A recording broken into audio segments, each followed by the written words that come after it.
I've been saying for a long time that the way that we understand not just antidepressants, but all the drugs that we use in mental health problems is mistaken. That there is no evidence that they are targeting some underlying abnormality that produces the symptoms of depression or anxiety or psychosis or what we might call schizophrenia or anything else.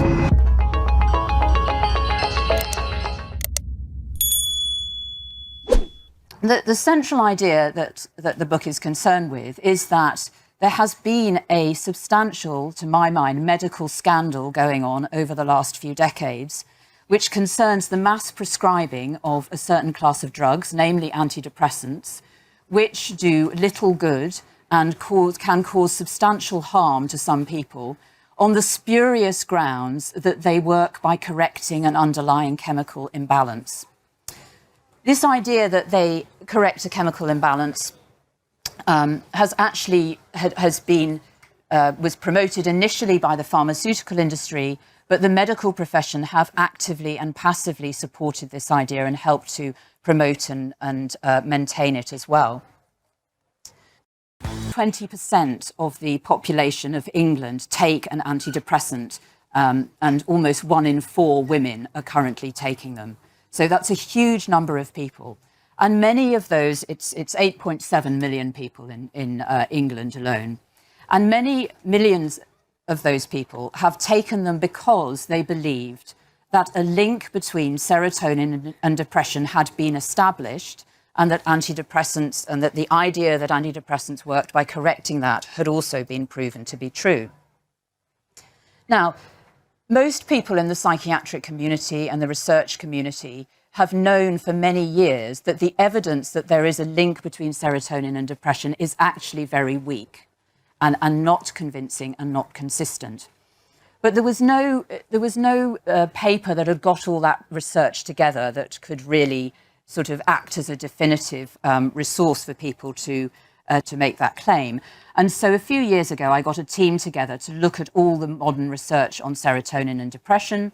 And in 2022, we published this paper, an umbrella review of all these different areas, including research on serotonin metabolites, serotonin receptors, serotonin levels, serotonin itself, levels in blood and urine and plasma, and some genetic evidence on some of the genes for the serotonin system.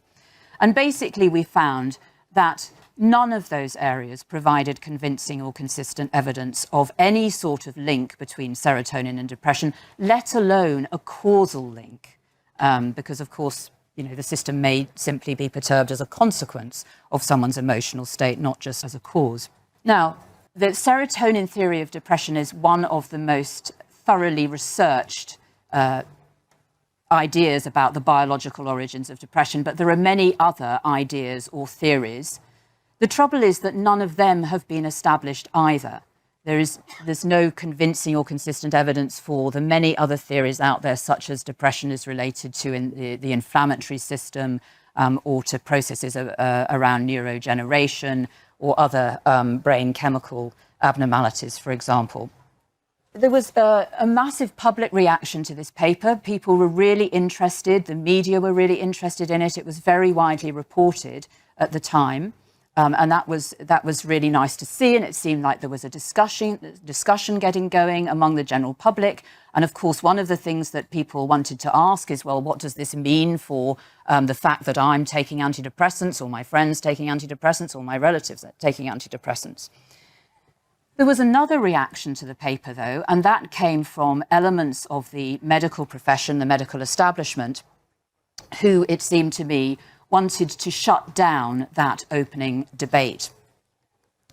So the Science Media Centre, which are an outfit that purportedly put information about science into the public, but happened to be funded partly by the pharmaceutical industry and by many other sectors of the commercial science sector, got together a group of experts after the publication of the paper to tell people that it really wasn't important. We knew that all along, they said. The findings are unsurprising. It's not news.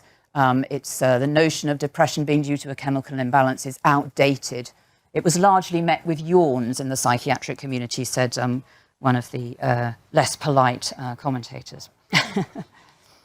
Then a couple of psychiatrists in London got together a big collection of psychiatrists to put together a letter that made criticisms of the paper, mostly inaccurate criticisms, mostly trivial criticisms, mostly actually just differences of opinion about how to go about doing a review. They didn't dispute the conclusion that there was no consistent or convincing evidence of a link between serotonin and depression, but wanted to maintain that there was some role for depression. There was enough evidence to suggest there was some role. The trouble is they couldn't specify what that role was.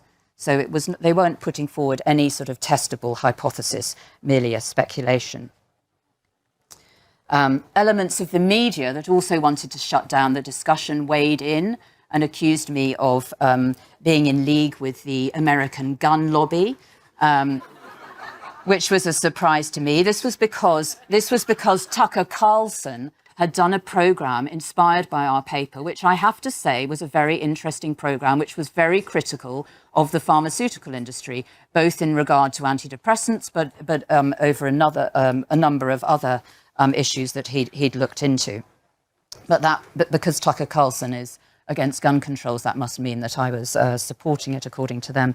And they also threw in that, the Scientologists are also critical of psychiatric drugs, so therefore I must have some links with the Scientologists. There was a funny comment on Twitter at this time from someone called Bert, who I don't know, but he said it's very interesting that everyone is getting so agitated that an unproven theory remains unproven.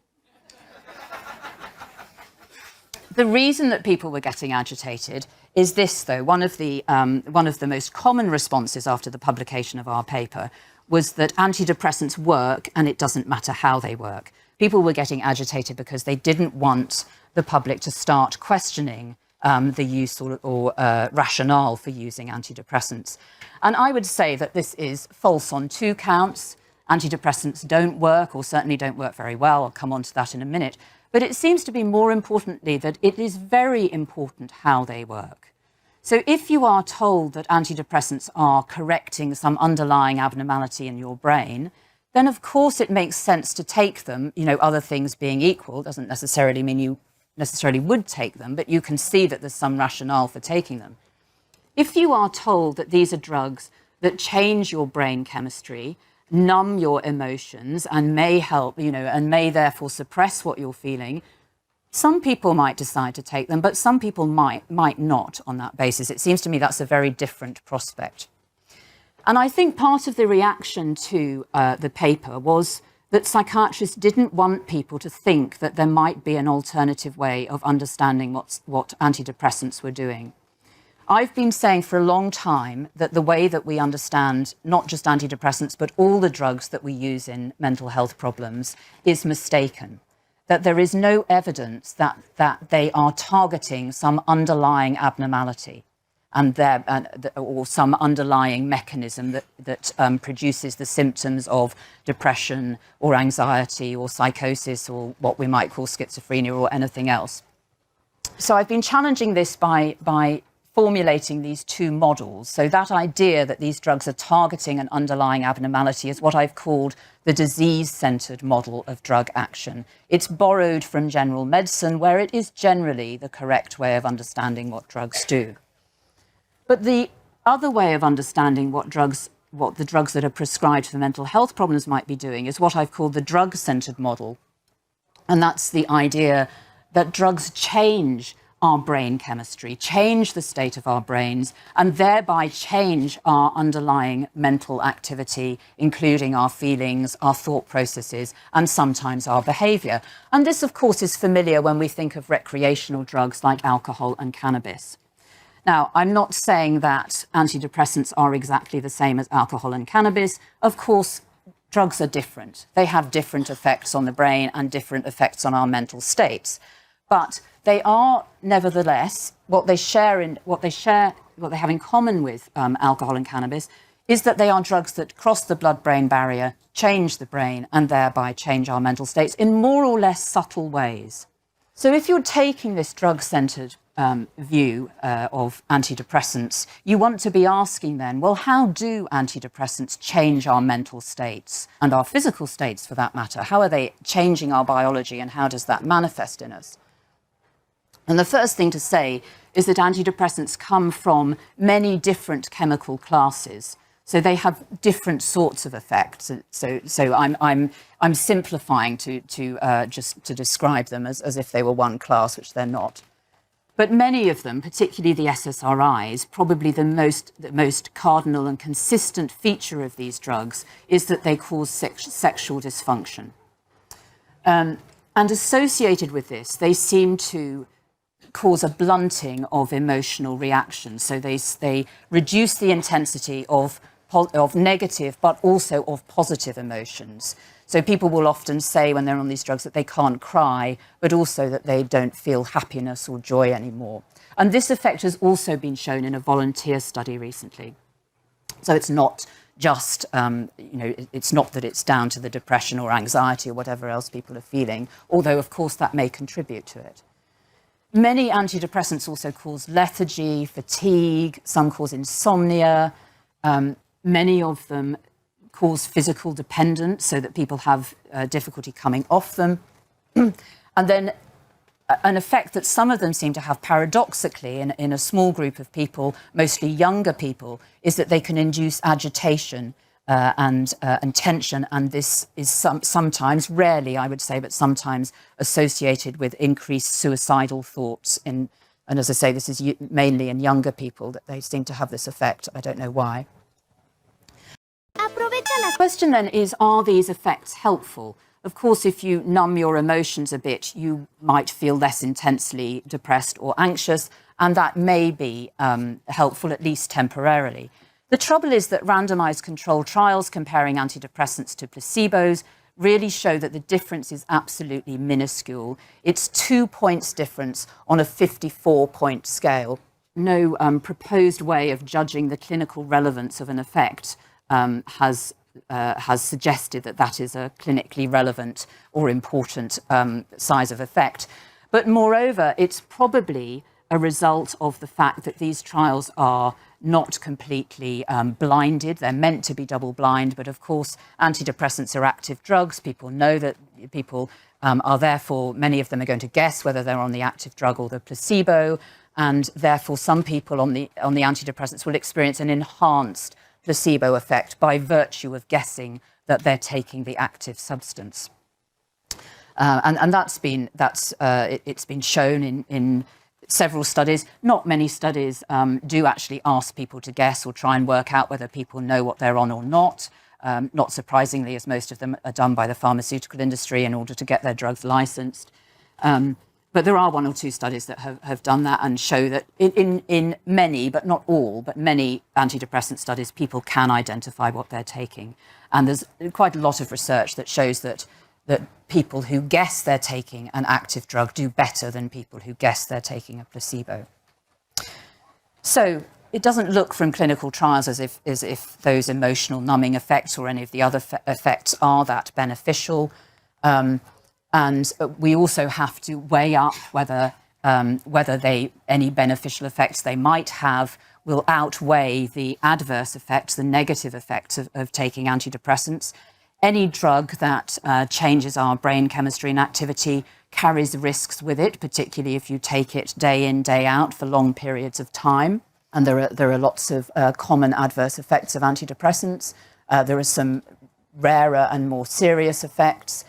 But the things that I'd like to draw your attention to, because they haven't received much publicity, is that the withdrawal that you get from antidepressants can, for some people, be really difficult. I've recently done a survey that showed that 40% of people who tried to get off their antidepressants couldn't actually do so. And that went up to 80% of people who'd been taking them for more than 2 years. And some people who stop their antidepressants seem to get into a protracted state of debility. It's almost like the withdrawal symptoms go on for long periods of time, sometimes for years.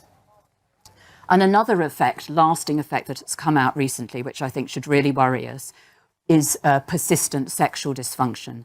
So we've known for years, as I said, that one of the most common adverse effects of SSRIs is sexual dysfunction.